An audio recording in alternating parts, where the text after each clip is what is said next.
Balmaceda será el encargado de moderar esta ponencia. Y ahí van los nombres. Luis Smithingham. Good? Okay. De Media.Monks, Salvador Carmona, de DribLab, Nick Mulvaney, de Chicago City Soccer Club. You can join us right now. Yep. Y Andrés Vargas, de el Bayern Munich. Así que espero lo disfruten. Uy, todo bien. Pensé que sería yo la que se iba a caer, pero perfecto. Bueno. ¿Listo, Iván? Listo. Oh, thank you. Who's sitting? I think this is how we're sitting. Huh? Mic's on. Okay. Thank you. Yeah. Thank you very much. Good afternoon, everyone. As we know, the investments are very important in the future of the leagues, clubs, brands. And I want to do a question for everyone. The first is, what kind of factors influence when you decide to make an investment? Salvador. Well, I would say that, well, first of all, thank you for being here and thank you for having us. I would say the first thing that we measure or we decide on to invest on is basically if there's a niche in the market that hasn't been filled or it's been filled like with not such a good product.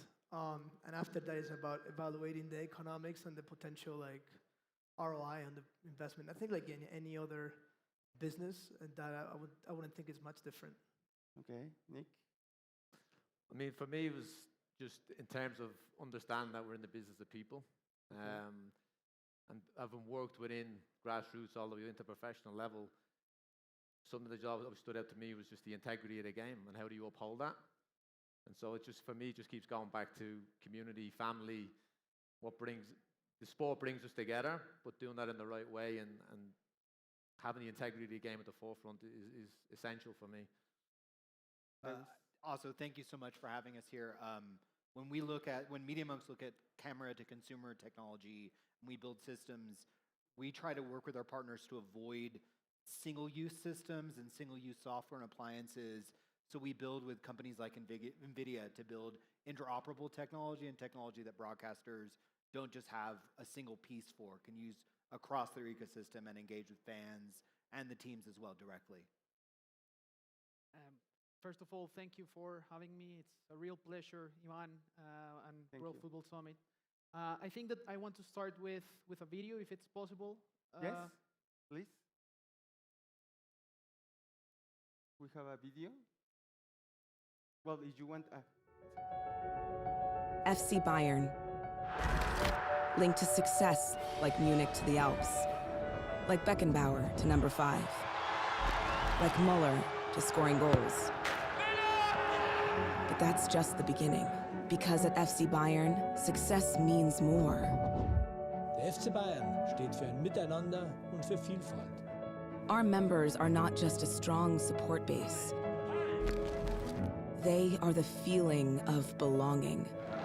Our followers don't just follow us, they share our passion. Our history has never held us back.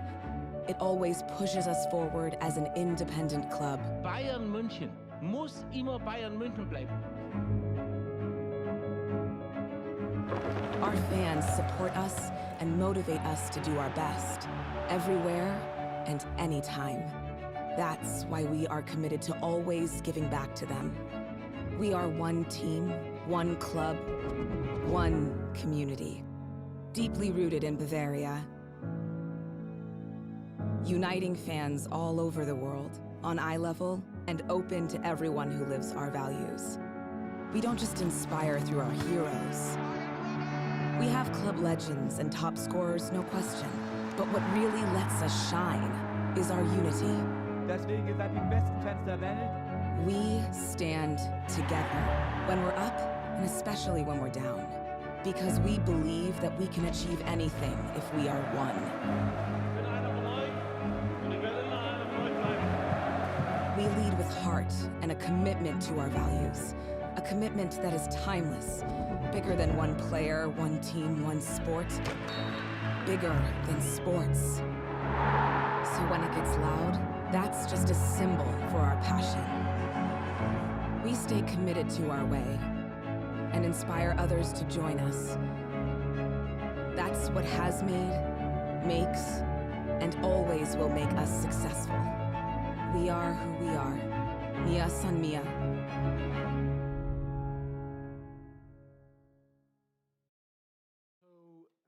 So to answer your question, I think it's a combination of facts.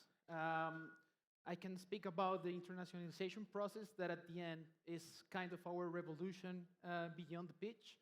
And what I would say is basically we know that football is now a global audience, and that obviously triggers the interest of opening our borders, let's say.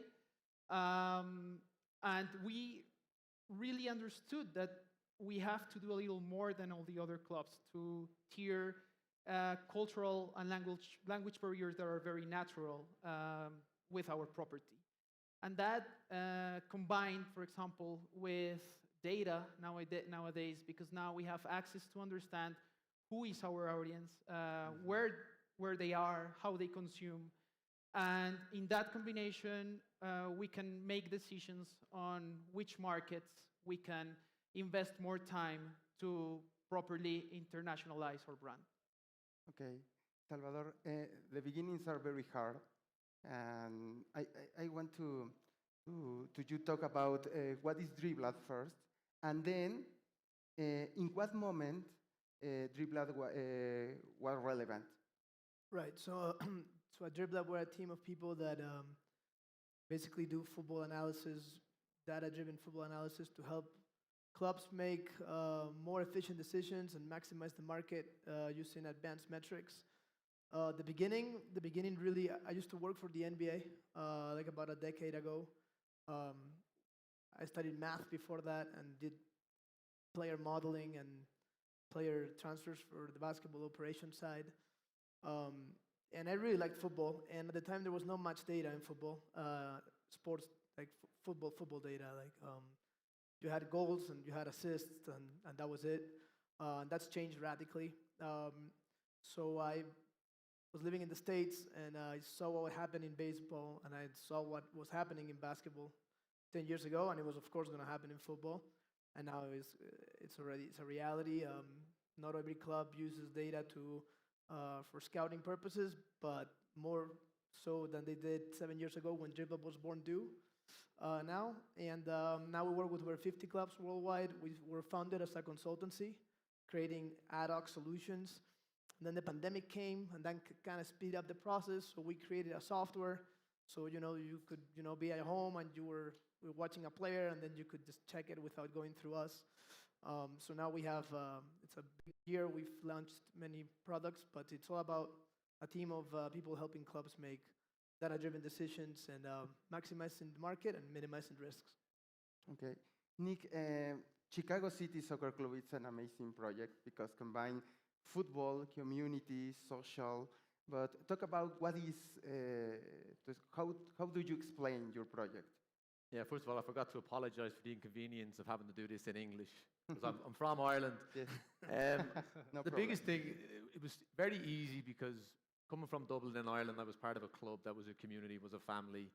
Everything you did revolved around soccer, football, and the pub, right? So when I came to the States at 18 and played in collegiate level and a little professional here and there, that piece was always missing. You were in these clubs, but you were just a player for that club or whatever it might be, or a coach for that club. And so I saw a niche in the market. I felt this could be done better. This could be done where everybody wants to feel important. Everybody wants to feel part of something. And that fellowship with, obviously, the sport that I love made it very, very easy to create. It's not easy, right? Obviously, hard work, but the concept of, again, the business of people. And I started that by just bringing in the right people, the right staff, treating them with respect as they want to be treated, as I want to be treated, and it's exploded since. We went from 80 kids to 1,500, and our 10-year anniversary was last year. So it's just, yeah, it's been easy in that regard to recreate what I grew up with, so it's been fun. Okay, well, it's an amazing project. Thank you. Lewis, what is Media.Monks, and what are your main goals, and how do you add in sports? Yeah, sure. So Media.Monks are an 8,500 person global glass to glass, camera to consumer production company, agency, sponsorship, marketing system. We do a lot of tech consulting as well. We got into sports because we focus on next gen technology and helping brands, leagues, teams, and broadcasters look at ways that they can interact with new audiences and use new technology to scale their fan bases. I think the things that I get excited about, and I looked at your reel was awesome just then, by the way. There's this thing where I think there's a pretension within sport where the game is beautiful and it's, I mean, this sounds sacrilegious to a degree as a Mancunian, despite my accent. The team I liked was picked based on my parents' religion.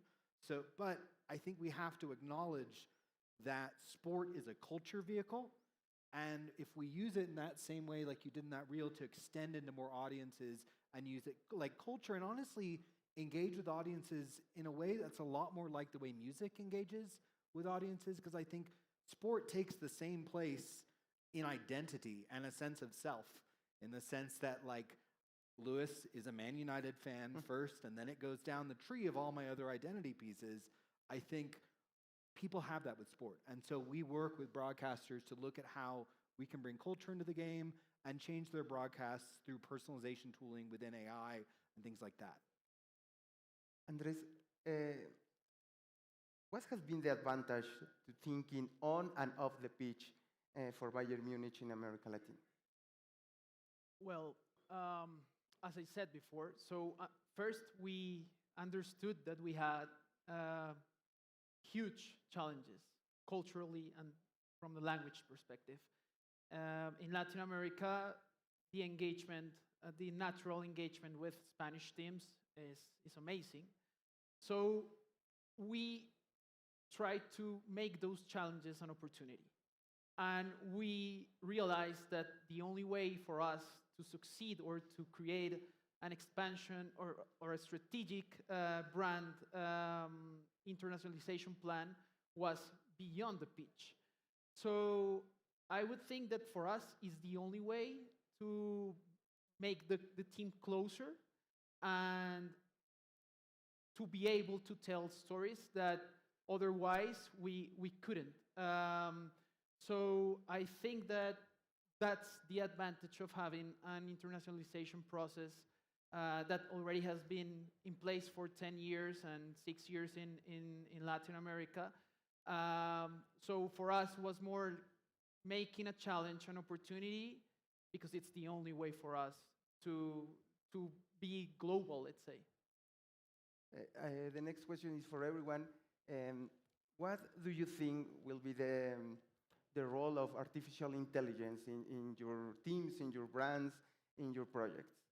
Salvador. So I focus on the pitch performance and scouting. So we were already using AI before AI was as popular, I guess, as it is now. And it was actually a very simple process delivery that we were doing, which it was converting data into text. Because you go to talk to clubs, and of course there are people at clubs that are data-driven and love the graphics and all this other stuff, like I'm sure like the guys at Bayern Munich do. But there's also this older, brand of older gentlemen that don't really love to look at graphics or numbers. So if they have to just read it, then it bridges that gap much easier. At the end of the day, they might rather read that this center back is fast and he could do very good, crosses or whatever. And that was all artificial intelligence driven. That went to data recognition from video broadcasting. I think we are not even halfway there of what can do, but I think eventually you will be able to know everything that happens on the pitch. And to me, like the next barrier in terms of player recruitment will be body language, because that's something we cannot measure right now. Like if you had like a exchange of words with the ref, this it's also part of football, and that we cannot measure yet. And I think eventually you will be able to. I know you can in basketball now because also basketball the court is much smaller. There's less players, but I think eventually they'll get there for sure. Yeah, I mean, football is the second most random sport as well. Exactly. So you've got a much different way of playing and engaging, but with that comes a huge level of passion, What we do with AI is we look at personalization at scale.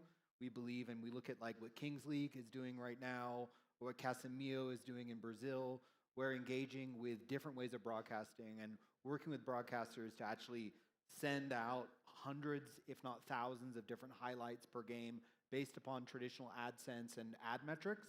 So we take ad data and we use that to drive personalization. We're working with the league right now where we are actually having ad-based chatbots watch the broadcast while it's live and give sentiment analysis back to allow for personalization for specific audiences.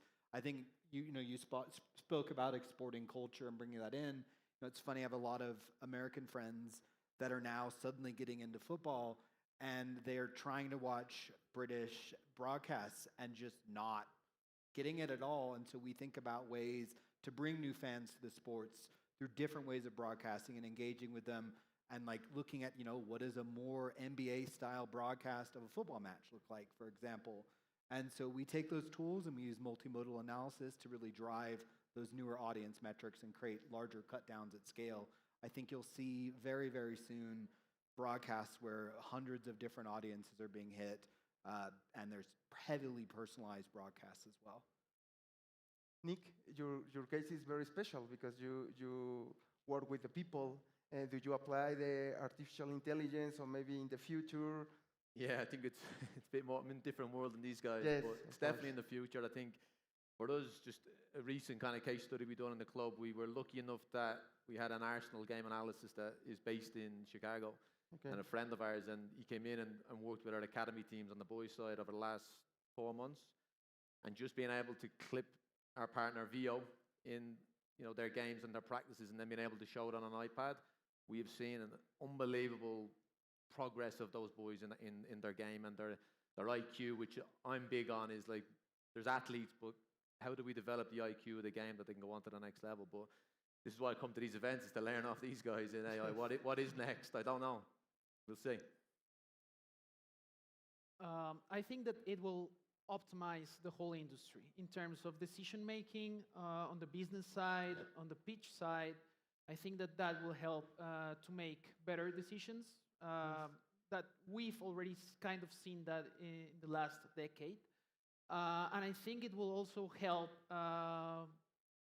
consolidate even more, if you can say that, the globalization of sport as an entertainment platform. Yeah. I think that those would be the contributions of AI to the industry, which I think it's going to be very positive. Salvador, well, you have a different success stories in many countries or teams, but which is your favorite in order to understand the company philosophy and values? It's hard to pick one. Thankfully, we've had many. I think a real success is that we have working with for like this 7 years with many football actors, not only clubs, but football actors. And the true success is that we become partners in this like almost a decade. I know it sounds like fortune cookie wisdom, but I really believe it. However, if you want one example, I'll give you two. There was one in case of a sporting success. Now keep granted that 99% of our cases that we do transfers, or we advise to not do a transfer, don't get leaked on the media or publicized unless the club or the agent or whatever asks us to do so and we approve it. So I'll give you two of the public ones. Sporting-wise, we did one with Watford, in which they were looking for a certain particular player that they could not afford. The most similar player to them, according to our similarity model, was Richarlison. At the time, he was playing for America, and not this America, the one in Brazil. And then he went to Fluminense, and then they bought him for 13 million pounds, and he's now a Brazilian international. So that's pretty good. And in terms of financial success, Real Betis was one of our most trusted partners. In 2018, they were, or 19, I don't recall, they had an academy prodigy, Fabian Ruiz. They were going to sell him to Napoli. They knew this since January. They were going to sell him in June. And then we told them the most similar player to him was a player in PSG, but he wasn't playing much, Giovanni Lo Celso, Argentina international.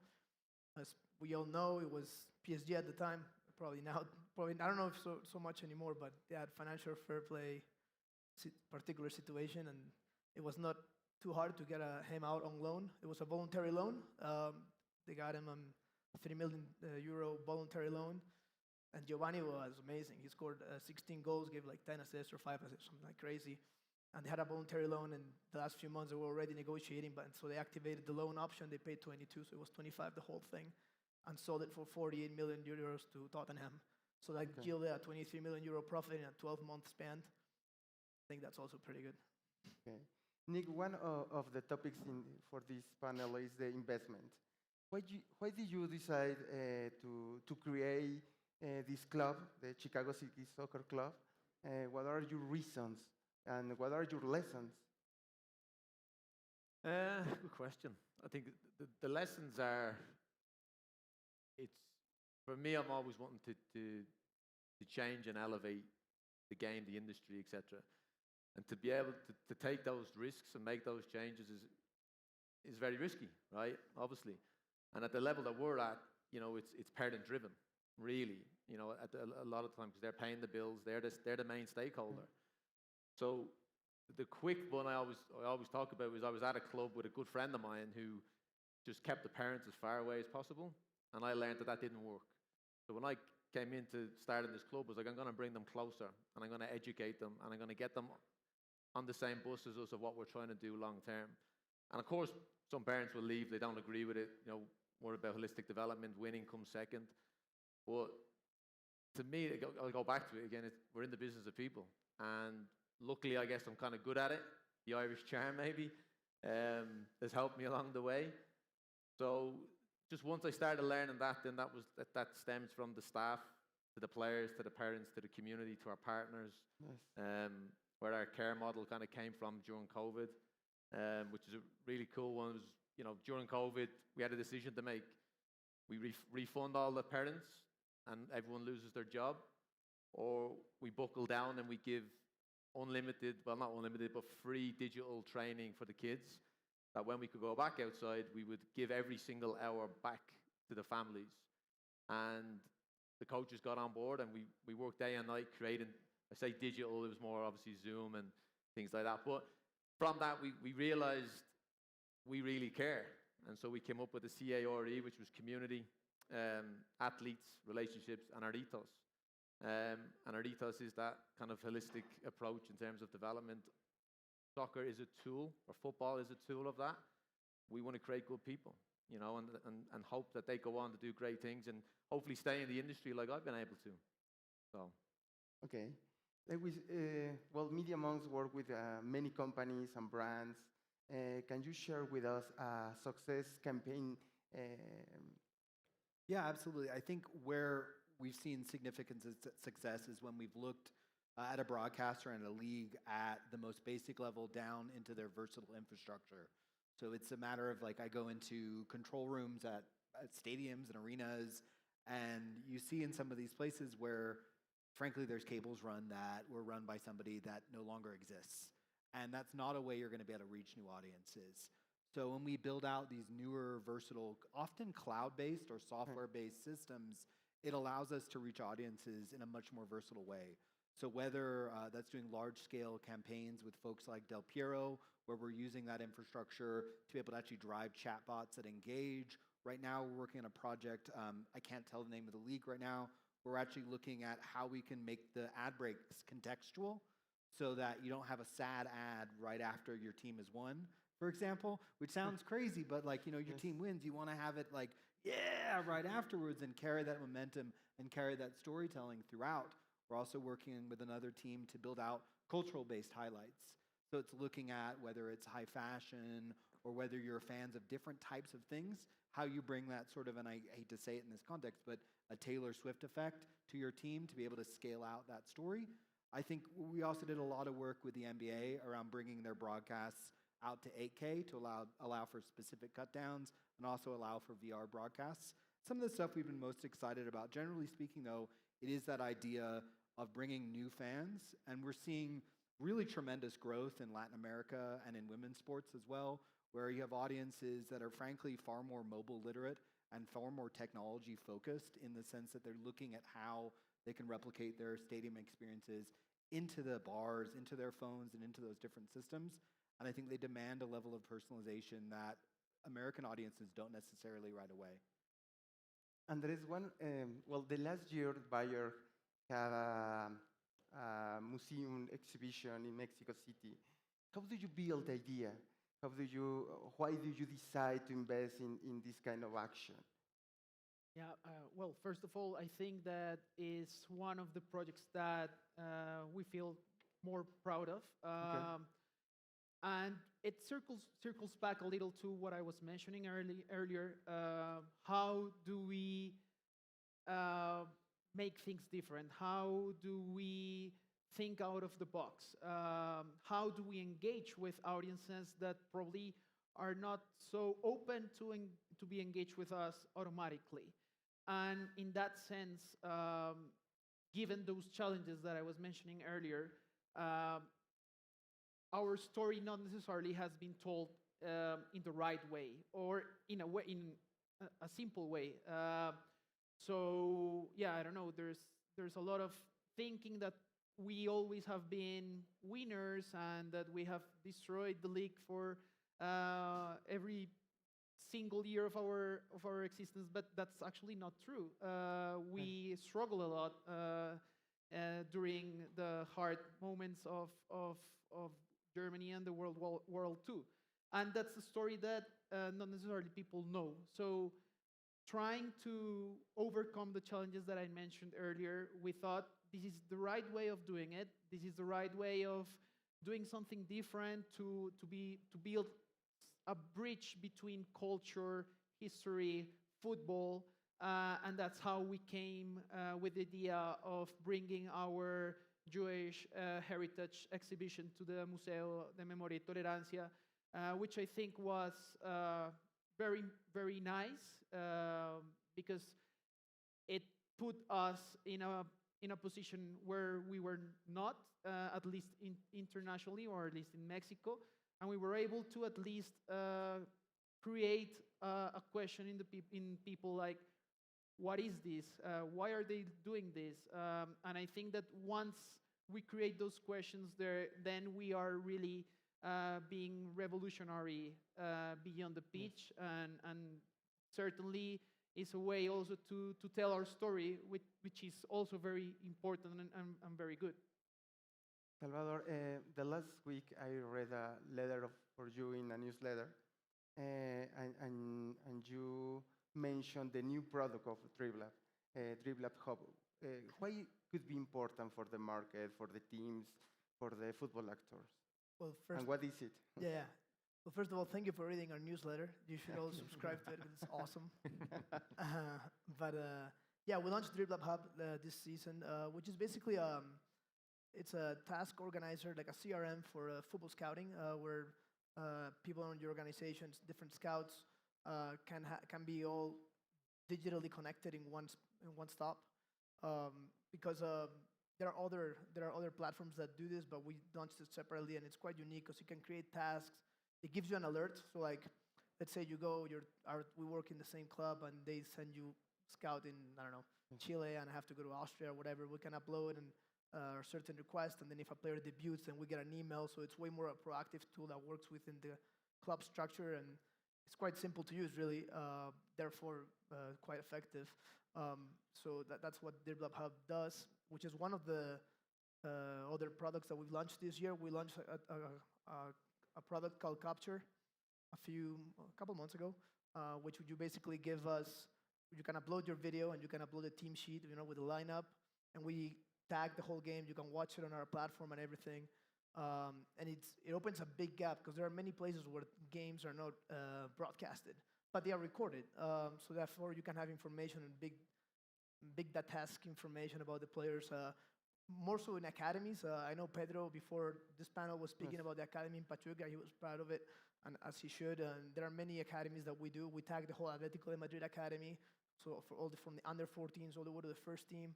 Same thing with Olympique Marseille. So they know which kids are performing, overperforming, and it gives the club an idea of like who should I renew, who is doing great, and who you should, perhaps move on from. And it also opens up big doors for data tagging in women's football, which now, as we know, women's football is growing a lot, particularly in the last couple of years onwards. And right now there's all this data on the pitch for male football, but not so much for female, so I think it's a good tool. And there are 3 more products that we will launch this year, so it's a time that many new changes with AI, et cetera, that we've already been working on will disrupt the market a little bit, we think, at least on the pitch performance side. Nick, I reviewed the website of Chicago City Soccer Club, and I read the program City Care. What's the meaning? Because every word of care have a significance. Can you talk about? Yeah, and thanks for looking at the website. Yeah, like I was saying earlier, like it came about from a workshop with our staff, and it's then just becomes like anything. You got to live your values, And I learned a long time ago, people put these values or mission statements on walls and things like that, and whether right or wrong, I've decided not to do it and live it, and live the walk.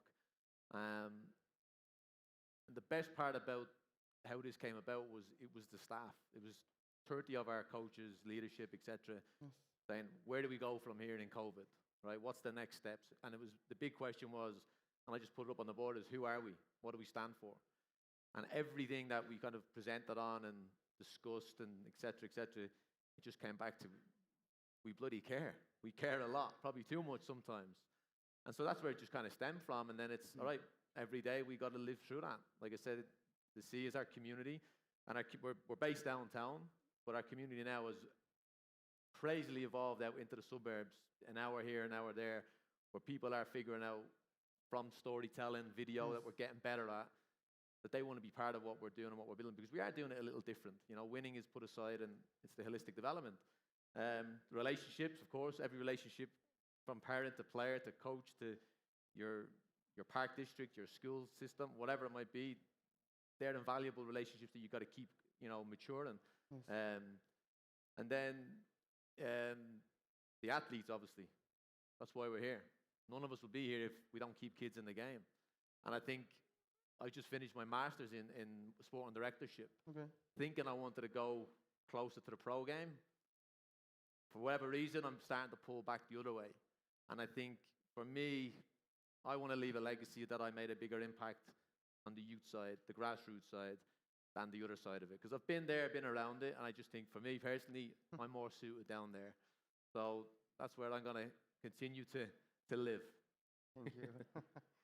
Lewis, in your experience, how a sports organization could reinvent themselves? I mean, I think a lot of it comes down to some of the stuff we've all been talking about, actually, around looking at how we can bring the way we broadcast into new tools and to new audiences directly, fostering that culture as well throughout that, and telling that culture story to new fans. I think a lot of it is looking at also how we engage with different devices. Something like 89% of Gen Z are looking at their phone when they watch a sports match. They don't watch the entire match either. They look at highlights. They're 15% more likely to watch highlights than actually the match. And I think there's an interesting thing. You said you made this definition between the majors and the minors. Yeah. And I think the broadcasting tools that are available to the minors today are exactly the same as the majors. And as you look at how you engage audiences, particularly considering you may not have the baggage that some of the major leagues have around rights and carve-outs, and frankly, how painful it is sometimes as a fan to actually watch the sport you want to watch. I mean, for some of these sports, I'm spending hundreds of dollars on subscriptions and waking up at ridiculous times of the night. I think where there's an opportunity is to tell those stories for smaller clubs, to tell those stories about up-and-comers, to tell that and bring that storytelling to life through the way you engage with newer audiences and fans. I love that piece. I actually saw that exhibit about Jewish fans, and it's really interesting. My favorite German football team that I got into, through frankly being a heavy metal fan, was Simpali. And I got into it just because the band I liked it. And extending that culture and playing with that and playing with those broadcasts, I'm not necessarily saying every fan is going to get into it because they like Metallica, but there is an opportunity to engage with those fans and bring new fans and bring new stories in. And so when they reinvent, we ask them to look at how they extend beyond a single TV broadcast, beyond home and away, because fans aren't home and away anymore. Players aren't home and away anymore. It's not based on one little mining town fighting another mining town. It's really based upon storytelling overall. So we look at how brands and how leagues and teams can extend that. Thank you. Andres, can you share with us some insights about the Bayern Munich investment in Latin America? Sure. I mean, I would say that first and foremost, the most important thing for us is commitment. We are here with our Americas office to stay. We've been here already 10 years. And moving forward with the Club World Cup, with the World Cup coming to this side of the world, I think that it's going to be very important to consolidate our presence. Our main markets in Latin America are Mexico and Brazil, and in the Americas, obviously the US. And we believe that we really want to activate as much as possible. And in Mexico, fortunately, we've been able to bring our women's first team, which was a complete success, playing against Tigres. We did the exhibition that we already talked about last year. We've been able to activate with global partners like MAN. Last year, we brought a replica of our team boss, which was also amazing and very different. We've done watch parties. We do geolocalized content. We are also having regional partners. We are looking to sign more in this summer.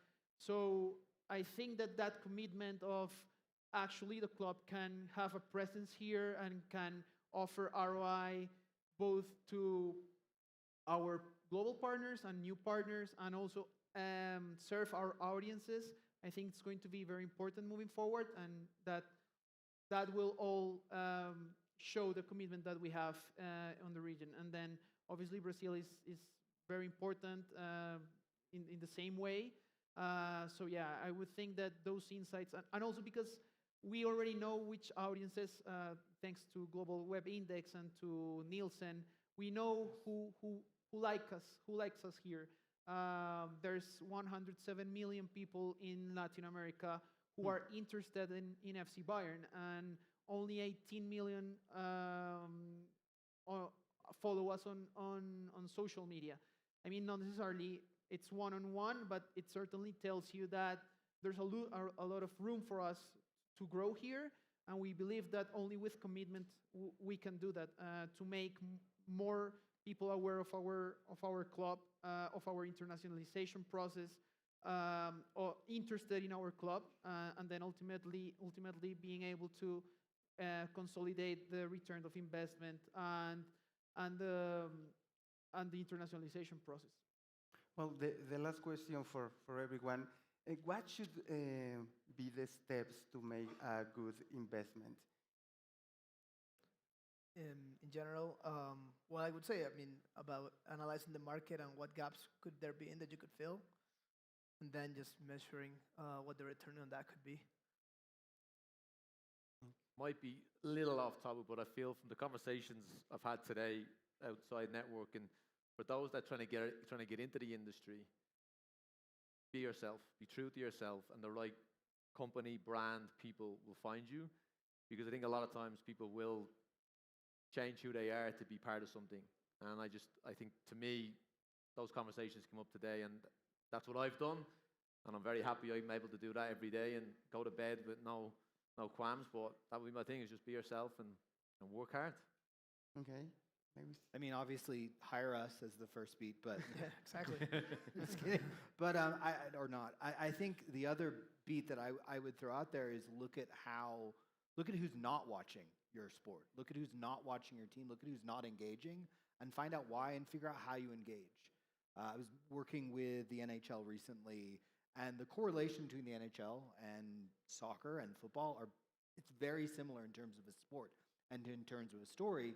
Yet the Canadian market for football is actually quite small.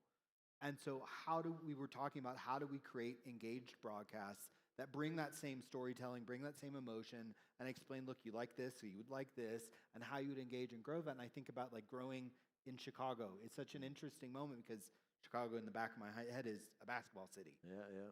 And so how do you import chants? How do you import that football storytelling that's such an intense piece when you go, and I watched the rise of NYFC in New York. We worked with them back in the day, and it was very easy to see New York International City that is directly related. Okay, there's an audience here. But I think Chicago, it's really exciting and interesting to see how you would grow that and to see how you grow it from the grassroots up to build this culture where folks are playing. And I think that's what's so great about football as well within that. I think that everything has been said. I will say just identify challenges and make those challenges opportunities, and then ideally you will find a space that is successful. Okay, well, thank you for sharing your knowledge. Thank you so much for everyone. Thank you. Yeah.